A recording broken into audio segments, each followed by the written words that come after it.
ଆପଣ କେବେ ସଜନା ଫୁଲରେ ଖଟା ବନେଇ ଖାଇଛନ୍ତି କି? ଯଦି ଖାଇନାହାନ୍ତି ତେବେ ଏହି ରେସିପିଟି ମୂଳରୁ ଲାଷ୍ଟ ଯାଏଁ ନିଶ୍ଚୟ ଦେଖନ୍ତୁ। ଆଉ ଏମିତି ଖଟା ଥରେ ନିହାତି ବନେଇ ଖାଆନ୍ତୁ। ମୋର ଆଶା ଆପଣଙ୍କୁ ବହୁତ ପସନ୍ଦ ଆସିବ।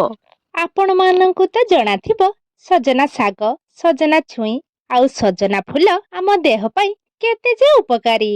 ଏବେ ତ ସଜନା ଫୁଲର ସିଜିନ୍ ଚାଲିଛି, ସେଥିପାଇଁ ମୁଁ କିଛି ସଜନା ଫୁଲ ନେଇ ଆସିଥିଲି। ତାକୁ ଭଲ ଭାବେ ବାଛି ନେଇଛି ଆଉ ଭଲ ଭାବେ ଧୋଇ ଗୋଟେ ପାତ୍ରରେ ରଖିନେବା। ଏଇଠି ସେଥିରେ ପକେଇବା ପାଇଁ ମୁଁ ଗୋଟେ ବାଇଗଣ ନେଇଛି, ତାକୁ ଛୋଟ ଛୋଟ ପିସ୍ କରି କାଟି ସେଇ ସଜନା ଫୁଲ ଉପରେ ପକେଇ ନେବା। ଏଇଠି ଖଟା ଲାଗିବା ପାଇଁ ମୁଁ ତେନ୍ତୁଳିର ୟୁଜ୍ କରିଛି। ତେନ୍ତୁଳିର ଚୋପା ଛଡ଼େଇ ତାକୁ ଭଲ ଭାବେ ଚକଟି ତାର ରସ ଗୁଡ଼ିକ ସେଇ ସଜନା ଫୁଲ ଉପରେ ଢାଳି ନେବା। ତା ଉପରେ ସ୍ୱାଦ ଅନୁଯାୟୀ ଲୁଣ ଆଉ କିଛି ହଳଦୀ ଗୁଣ୍ଡ ପକାଇ ଗ୍ୟାସରେ ବସାଇ ନେବା। ଏମିତିରେ ତ ଏହି ରେସିପିଟି ବହୁତ ବଢ଼ିଆ ଲାଗିଥାଏ, ହେଲେ ଯଦି ଆପଣଙ୍କୁ ଖଟାରେ ଟିକେ ଚିନି ପକେଇଲେ ଭଲ ଲାଗିଥାଏ, ଏଇଠି ଆପଣ କିଛି ଚିନି ପକେଇ କୁକ୍ କରିପାରିବେ।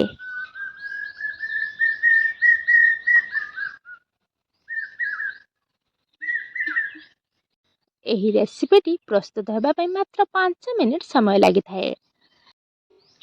ଭଲ ଭାବେ ଫୁଟିଗଲା ପରେ ଟିକେ ତଳ ଉପର କରି ଗୋଳାଇ ନେବା ଆଉ 2 ରୁ 3 ମିନିଟ୍ କୁକ୍ କରିବା।